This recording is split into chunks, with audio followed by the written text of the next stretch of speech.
Iran's supreme leader Ayatollah Ali Khamenei, in a speech on state television for the Persian New Year, praised Iranians for their dazzling sacrifices in fighting the coronavirus outbreak in the worst-hit country in the Middle East.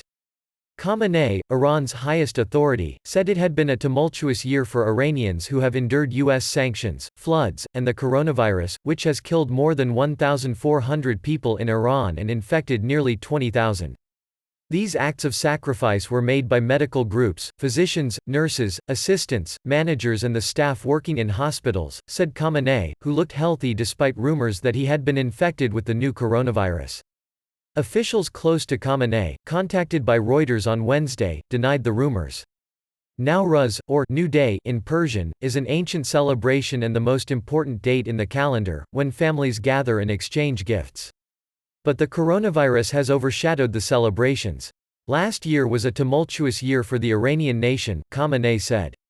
It was a year that began with the floods and that ended with the coronavirus. But we will overcome all hardships with unity. He named the new year, the year of boosting production. In a separate message, President Hassan Rouhani said Iranians praised doctors and nurses for their courage in fighting the disease. Millions of Iranians are now confined within their own walls for the New Year celebrations.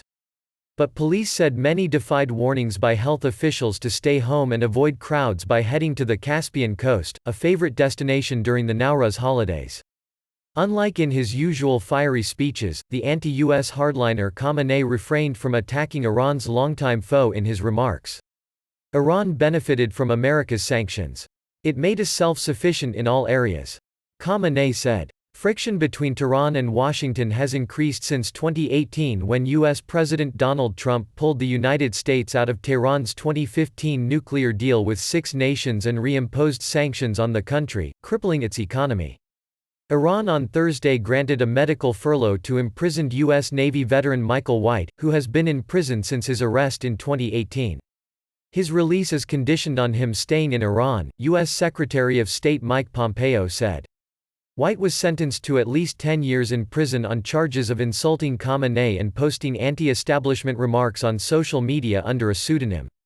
It is not clear exactly how many Americans Iran may hold, but Washington has warned Tehran that it would hold the clerical rulers directly responsible for any American deaths since the outbreak has infected the Islamic Republic.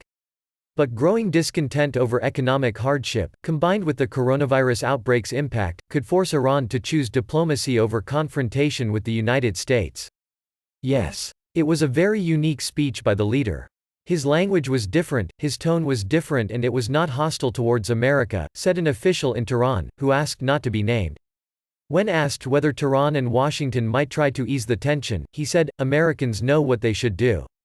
First sanctions or at least some sanctions must be lifted. Then we will see."